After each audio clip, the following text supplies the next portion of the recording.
Chapter 6. Chattering. The sound circled around me, like bells twinkling the rise and fall of music. I opened my eyes to see a silver brocade pattern through streams of light. It took a moment for my eyes to adjust enough to realize that I was looking at a patterned wall. Gods, my neck hurt. I was lying, mercifully, on my stomach. My body was cradled by white blankets that were thicker and softer than anything I had ever felt in Threll. Though then again, in Threll it was so hot that we would have no need for such things. I blinked. A groan creaked from my lips. The sound stopped. It was only when a plump woman's torso, clad in a simple blue blouse and a long billowing skirt, entered my vision, that I realized it had been a voice. I lifted my chin, ignoring the stiff pain in my neck just as the woman bent down to look at me.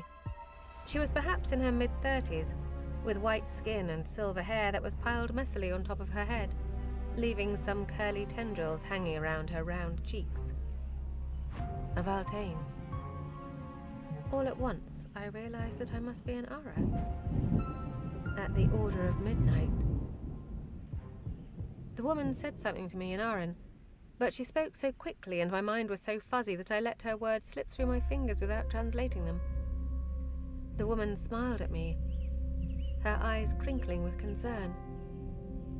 "Tisaanah," she said. Her voice was high and light. No wonder it sounded like bells. "Your name?"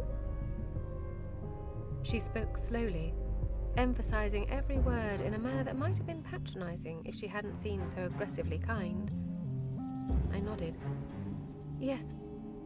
Her smile broadened. She placed her palm on her own chest. "Willa." "Hello," I whispered. "Hello, dear." "Dear? Dear?" I prodded my brain, searching every Aran word I'd ever read. It was so much easier in writing. Slowly it clicked. Dear. Dear. Term of affection. I could do this. The corners of my mouth turned up.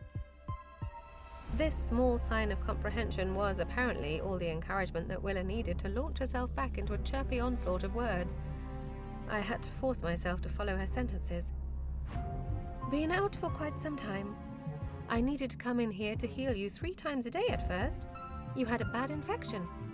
She shook her head. "Very bad."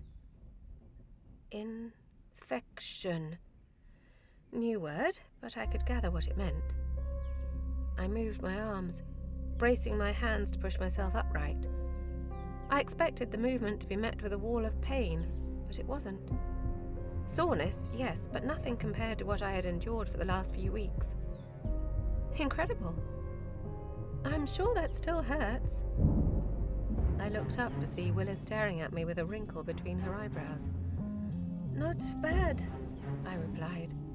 "Thank you." She made a small sucking sound with her teeth, something caught between sadness and disapproval. "You poor thing, your back was awful." A slight cold breeze drew my gaze to the right side of the room, which was essentially a wall of glass windows, floor to ceiling, selectively covered with layers of dusty blue chiffon curtains. One window was cracked open slightly, allowing the sea air to slip in. The room was small but impeccably clean. The only furniture was my bed, a large mirror, and an armoire. All of them were simple in construction but clearly expensive, crafted of deep mahogany with silver hardware. The hardware, in fact, was the only decoration. Each piece, every knob or pull, was a little silver moon. Another breeze. I shivered, clamping my arms around myself. It was only then that I realized, to my embarrassment, that I was shirtless. My sheepishness must have shown on my face. "Don't worry, naked bodies are nothing new to me," Willa said. "But I do have some clothes for you. I assume that you didn't want that anymore?" She gestured to the armoire, where my jacket hung from a hook on one side. My tattered, dirty, bloody jacket. A jacket that could have only been worn by someone who was close to death. Someone who had seen and experienced terrible things, who had closed her eyes every night wondering if they would open again in the morning. I shuddered. No, I did not want it. I did not want to even look at it ever again. But now, the sight of it reminded me with a tight pit at the base of my stomach why I had come here to begin with. Made me wonder what Cyril was going through right now. If I could speak to Zereth, maybe he could help me rally the support of the Orders and go help him. I couldn't imagine they would stand for this, and with their firepower... I need speaking to Zereth Aldris, I told Willa, who had opened the armoire and was rummaging around inside. She peeked out, holding a blue cotton dress. Her lips thinned. "Oh, yes," she said, almost as if to herself. "They did say that, didn't they?" She hung the dress on the side of the armoire, covering my dirty jacket. "Here, not the most stylish, but let's keep it loose for now so we don't irritate your wounds." I only understood roughly half of that sentence, but I was too impatient to care. "Is Zereth—" Yes. While you get dressed, I'll go get someone who would like to speak to you." Willow went to the door, her skirt floating around her feet. Even though she was short and relatively squat, she moved with a grace that I watched with faint envy. My dancing had been crafted out of practice and sheer force of will. Willow's movements were all natural poise. "Willow," I said as her hand touched the door handle. She paused to look at me. "Thank you." She gave me a little warm smile. "You are very welcome, my dear. I'm sure I will see you again soon." And then she floated out the door, leaving me alone in the tower of the Order of Midnight, a place I had dreamed about for years. I still didn't quite know how, but I had made it. I slipped out of bed and wandered a circle around the room, taking a moment to peer out the window between those light flowing curtains. When I looked down, the floor seemed to tilt beneath me, and my throat released an involuntary gasp. I was probably hundreds and hundreds of dizzying feet above the ground. Only glass separated me from the sky. My window overlooked the famous Iron Cliffs and the thrashing sea beyond them. If I tilted my head and pressed my cheek against the glass, I could barely see the Tower of Daybreak, headquarters to the Order of Daybreak, standing beside this one.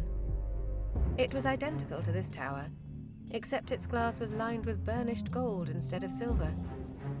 Fitting. Beyond it, perhaps a mile away, the palace loomed against the cliffs. It wasn't nearly as tall as the towers, but it sprawled against the curvature of the earth. The gold that lined its every angle glittered beneath stormy, sea-tinted clouds. Peaks accented with violent spires stabbed the sky. A lump formed in my throat. The ink drawings in my books and Zereth's descriptions did not do any of it justice. I turned around and went to the armoire, grabbing the dress that Willa had produced for me. 3 layers of straight, loose cotton, dusty blue like the curtains, with billowing sleeves that hit to the elbow. My nose wrinkled. Was this what Aran women wore? Did they like to pretend they didn't have waists, or... Well, I wasn't here to be beautiful. I unhooked the dress and turned around, and in that movement I caught a glimpse of myself in the full-length mirror. I had to stop myself from dropping the hanger.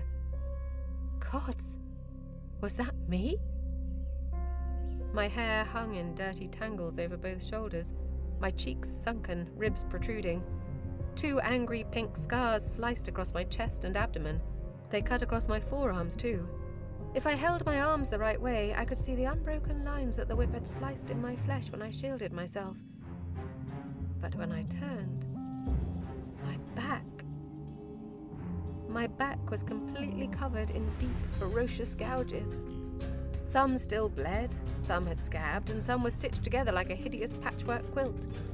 No wonder I had been in such agony. I practically had no skin left, and it was already clear that magic healing or no, these scars would mark me forever.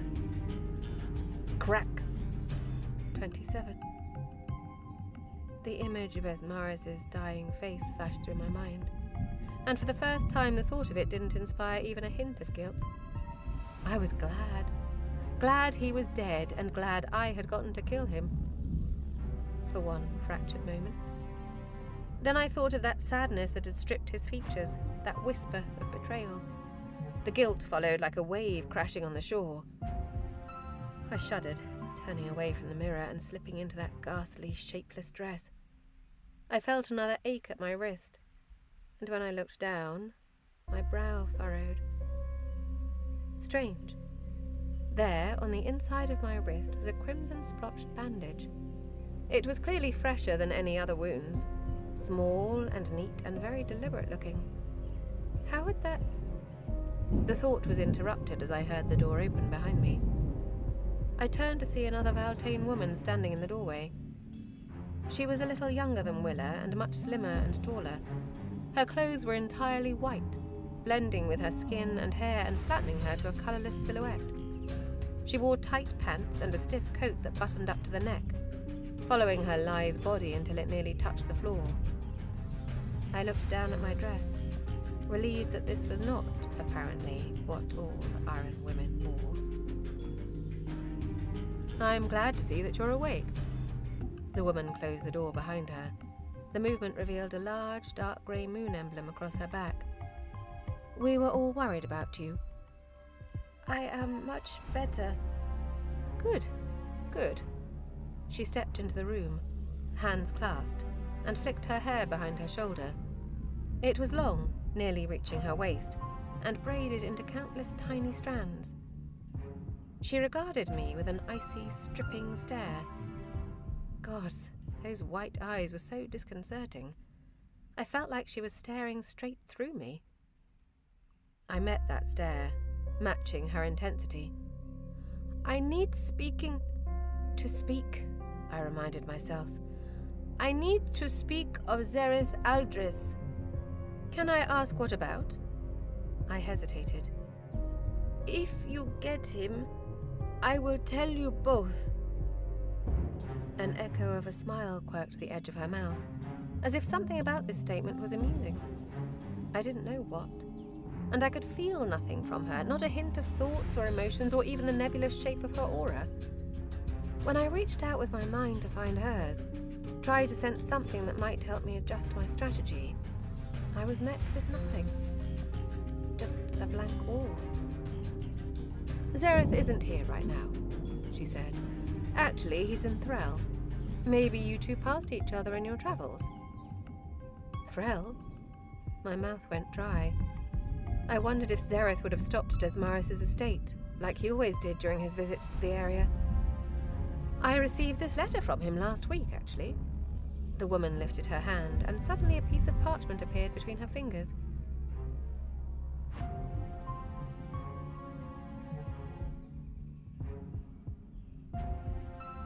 She held it up, reading.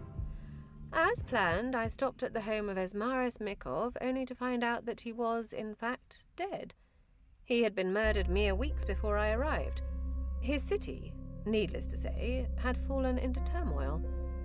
She looked at me and raised her eyebrows. "Do you need me to translate that for you?" Translate. As if to imply that she knew Thorani and chose not to speak it. I knew a power play when I saw one. Besides, I understood enough for my mouth to turn to ash at the word turmoil. I knew that word. I had read it in the book Zereth had given me, in descriptions of war and brutality. "I understand." "Do you also understand why it might seem slightly suspicious that a Threllian girl with a whipped back collapsed at our doorstep just after Esmaris Mikov was killed?" I bristled. "I left because I purchased my freedom," I said. "Fair." The truth, if an extremely partial one. "It's not my place to care whether you killed him or not. I saw what your back looked like. I wouldn't blame you if you did. However," she dropped the letter, which disappeared into a lazy spiral of smoke, then crossed her arms over her chest. Strangely enough, she reminded me of Esmaris. Those same commanding, uncompromising movements. The orders are politically neutral. If the Threllians find out that we have knowingly harbored a wanted woman, we might ruin our relationship with them. Or worse, start a war. Neutral. Harboring. I filed the words away, along with my murky understanding of their meaning. We need to send you back to Threll, the woman said slowly, as if she saw me struggling. My fingers curled at my sides. I went through all this, dragged myself here, and she was trying to tell me that they were going to send me back there. She saw what that place did to me, and she wanted to send me back? No, that was not how this worked. I am not Threllian, I said. The Valtane woman opened her mouth to respond, but I cut her off. I am not Threllian. I am Nizranese. My nation was destroyed by Threllian lords when I was very small. My people killed and enslaved. And 8 years ago, they caught me too. They murdered my family and took me. I was beaten, whipped, raped. Others had worse. I nearly died to come to here. I had prepared for this moment. I had specifically learned the Aran terms for all of those awful things, condensed my life into little, terrible words, because I knew I would need them. I opened my palms and sent a stream of silver butterflies rising to the ceiling. If you send me back, I said, you send me to death. Zereth said me that I could join the orders, even though I am fragmented. I turned the butterflies to glass. They fell, shattering against the marble floor. The woman didn't flinch. Nice, she said flatly, eyeing the shards on the ground. This is why I come. Because my people need me. And for helping them, I need the orders. The woman and I stared at each other, her expression shuttered. I mentioned your arrival in my last letter to Zereth, she said at last. Then she opened her palm and produced another letter, reading aloud. I have met the fragmented girl many times. She is intelligent and driven. She may be ill-trained and inexperienced, but she has undeniable potential, and it would be a deep shame to see that wasted. She glanced at me. I assure you that Zereth doesn't always provide such praise to young women who collapse at our door mumbling his name. A warm satisfaction unfurled in my chest. I may not have needed Zereth's help to cross the sea, but I had needed it in this room. Silently, I thanked him for it. I will give everything I have to the orders, I said. I would be best wielder it has seen. I opened my fingers and whispered to the shards of glass, calling them to me. They slid across the floor and rose to my hands, where I closed them in my fists. When I opened them again, the glass had become a frosted, mottled circle. The moon. For the first time since our conversation began, a real expression crossed the woman's face. A bemused smirk clinging to the corners of her mouth. That's a tall commitment from someone fragmented, but I can appreciate the sentiment. She opened the door. Walk with me. And I didn't introduce myself. My name is Nura. Nura walked fast and didn't appear to notice or care whether I kept up. Still, I matched her pace step for step. It felt good to be able to move again, despite the tugs of sharp pain across my back. Whatever Willa had done for me had worked. Zereth was right. There is no rule against fragmented Valtane joining the Order of Midnight. It's not common, but... Nura shrugged, lazily raising her palms. I have no objection to that. This was actually happening. I craned my neck as we glided down the halls, taking in the tall ceilings, the white floors, the silver accents doused in sunset light through enormous windows. A few other Valtane passed us, some giving me curious looks. I tried not to gawk back at them. While most wore some kind of moon insignia somewhere on their jacket, None were as large as the one on Nura's back, and no one else dressed entirely in white like her. I wondered if she held a higher rank. We do have one problem, though. We took a sharp turn, arriving at a circle of cerulean blue carved into the floor, surrounded by a delicate silver gate. Nura stood in the center and motioned for me to join her. When I did, she placed both hands on the rail. The platform shuddered. I let out a tiny gasp as I felt the floor begin to lower beneath me, resisting the urge to jump away from the edge. Nura shot me an amused glance. There are many uses for our magic. Imagine how long it would take to climb these stairs. So she was doing this, lowering us and the floor. I watched floor after floor of the tower pass as we dropped, smearing glimpses of bustling activity. You do, however, have a problem, Nura said. Apprenticeships were assigned 6 months ago. There are not as many Valtane as there are Solari. I don't believe we have anyone to train you. Apprenticeships. I didn't understand that word, but I did understand her last sentence. I do not need training, Nura snorted, as if this was a ridiculous thing to say. Yes, you do.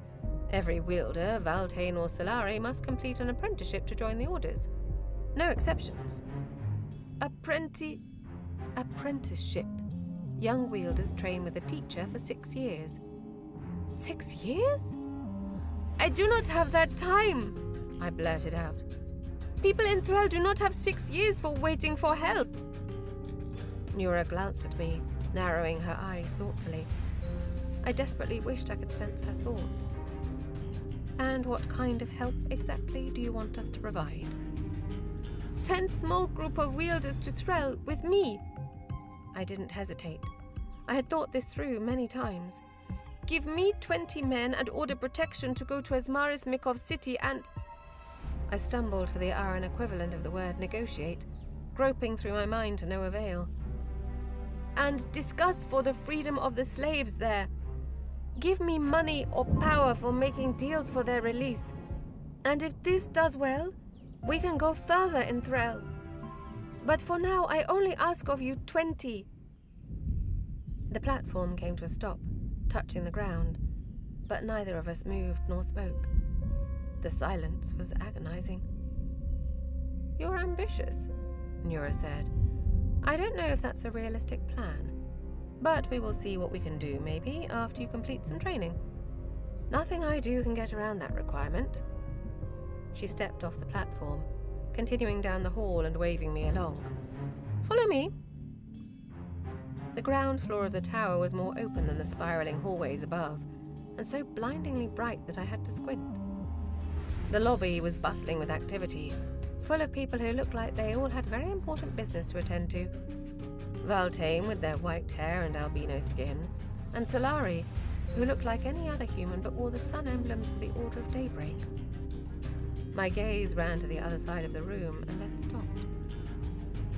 The mural that adorned the back wall was so intimately familiar, and yet so different from the version of it that I knew. The massive painting of Arak and Razira Shalane was the same image as the ink drawing in my well-worn book. The two of them framed by the sun and the moon, their palms touching. And right there in the center, where their hands met, the building itself changed. Accents turning from Razira's silver to Arak's gold. The Tower of Midnight and the Tower of Daybreak shared the same ground floor, and this was where they converged. I didn't realize that I had stopped walking until Nura paused beside me. You know the story of our founding? She asked. Yes, very well. I traced their faces. Arak's tilted down, his eyes looking straight at the viewer, while Razira's gazed out over the sea through those great glass windows. I wondered if she had dreamed of my world the way that I dreamed of hers. If she had, she may never have gotten to see it. 500 years ago, the world had been without magic, and its resurgence was so chaotic and unpredictable that it threatened to destroy everything. As the stories were told, she and Arak had given pieces of their very souls to mold magic into something sustainable. And then they had founded the Orders to be a beacon of stability in a new world of dangerous power and great possibility. I swallowed a sudden swell of emotion. That was, at least, what they had always been to me. A beckoning promise. I was so entranced that I almost didn't notice when Nura began striding away. "Come," she said, and waved me along. I followed her into a smaller room lined with desks and bookcases that smelled strongly of the comforting scent of paper. Willa sat behind one of the desks in the corner.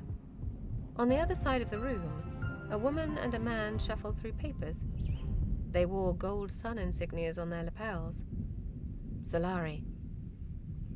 "You're moving well," Willa said, giving me a grin I could not help but return. "Willa, we need to find a teacher for Tisaanah." The moment Nura opened her mouth, Willa closed hers, giving her undivided attention. Yes, Nura had to be important. Probably not the Arch-Commandant, the leader of the Orders, but certainly high-ranked. Willa frowned, shuffling through a few pieces of paper on the desk. "I'm afraid that no one who is open to taking an apprentice is free now, since the assignments happened months ago." She squinted at me. "How old are you, dear?" 21. 21? Willa arched her eyebrows, looking to Nura. "She's 3 years older than apprentices are when they complete their..." "Age has nothing to do with it. If she wants to join the Orders, she must complete at least some training. The laws are clear about that." Nura crossed her arms, tapping impatiently with her index finger. "I know we have to be unconventional." A wrinkle formed on Willa's forehead. She pulled out a scribbled stack of bound parchment and began flipping through it. "Look up where Maxentarius Farleone is living these days," Nura said. Willa stopped mid-movement. "Really?" "I told you we were going to have to be unconventional." "But are you sure that he's the right..." "Look it up, please." A pause. Willa looked like she might retort, but instead she flipped through her books, produced a small piece of paper and handed it to Nura. "Thank you." Nura glanced down at the parchment. "And how much longer do you think Tisaanah needs to recover before she can begin?" "Recover? I didn't need to recover anymore. I wouldn't let them force me to train for 6 years, that I knew for sure, and that meant I had no time to waste. If I could drag myself thousands of miles while on the cusp of death, I could certainly put up with whatever this Maxa whoever could throw at me. I want to begin now." Willa looked startled. "Tisaanah, dear, you're still..." "I have waited 8 years to come here. I am recovered, and I want to begin. But..." We can't fault her impatience. A tiny smile curled the edges of Nura's mouth. She likes to get things done. I can respect that. Respect wasn't quite what I saw in the amused gleam of Nura's pale eyes, but that was fine. I'd been given my chance to earn it, and a chance was all I needed. "Let's go then."